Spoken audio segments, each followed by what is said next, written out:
Have you ever caught yourself doing this? You see their name pop up on your phone. Your heart jumps. Then you open the chat. And nothing. No reply. No explanation. Just silence. And instead of thinking, okay, moving on, your brain goes, why do I suddenly care this much? You weren't even this invested at first. But now? Now you're overthinking every word you sent like it's evidence in a court case. Welcome to the psychology behind chasing someone who ignores you. And trust me, this has nothing to do with love. This is your brain versus your peace. Let's start with something uncomfortable. The human brain is lazy, but dramatic. It loves easy wins, but it's obsessed with hard ones. That's why when someone gives you attention freely, your brain says, nice, cool, whatever. But when someone pulls away, your brain screams, wait, come back, I wasn't done. Suddenly, the person who barely says 2 words feels 10 times more important than the one who treats you well. Why? Because your brain mistakes emotional distance for value. Think about it. If something is always available, we assume it's common. But if something is rare, unavailable, or hard to get, we assume it must be special, even when it's not. This is the same reason people want limited edition shoes. They'll never even wear. Scarcity creates desire. And emotional scarcity? That hits hard. Now let's talk about the real villain here. Uncertainty. Your brain hates uncertainty. When someone ignores you, your brain doesn't relax. It goes into problem-solving mode. What did I do wrong? What if I texted too much? What if I texted too little? What if they like me but are scared? What if I just wait one more day? Your mind becomes a full-time detective. And the craziest part? Every time you almost get attention, a short reply, a random emoji, a late-night text, your brain releases dopamine. Not happiness. Dopamine. The chemical of anticipation, not satisfaction. That's why chasing feels exciting, but never peaceful. You're not happy. You're hooked. It's the same reason slot machines ruin lives. You don't win every time. You win sometimes.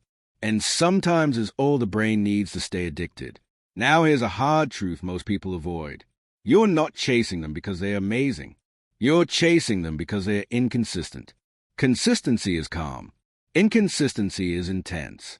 And intensity feels like passion, until it turns into anxiety. Let me say something that might sting a little. Most of the time, you're not chasing a person. You're chasing a feeling. The feeling of being chosen.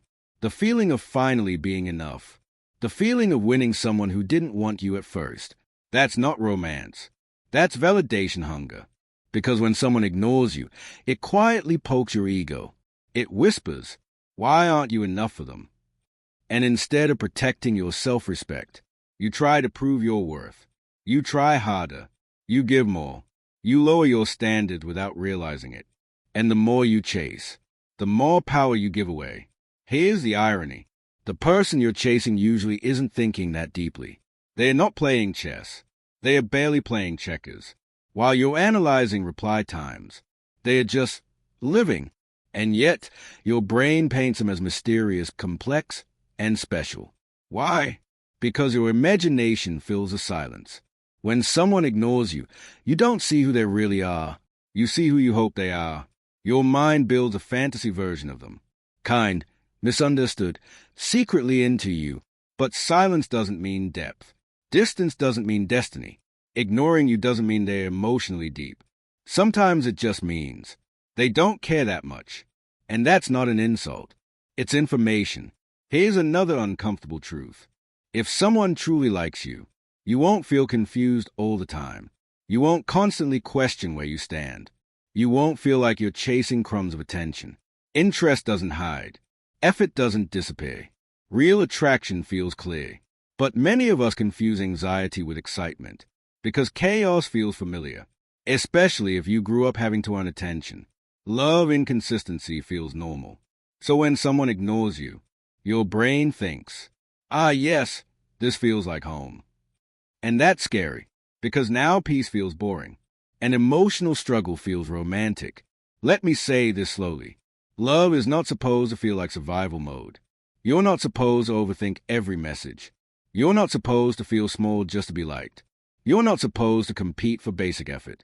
And chasing someone who ignores you slowly teaches your brain that disrespect is acceptable, that your needs are optional, that silence is something you should tolerate.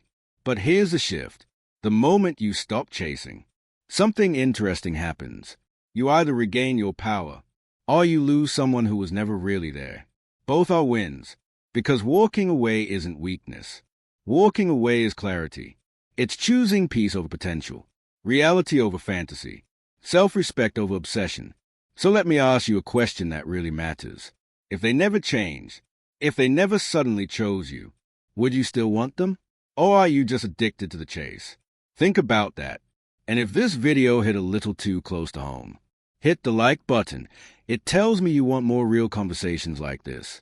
Subscribe if you're interested in understanding human behavior, attraction, and the psychology behind emotions we all feel but rarely talk about. And now I want to hear from you. Have you ever chased someone who ignored you? What made it so hard to walk away? Drop your story in the comments. You're not alone, and your experience might help someone else wake up.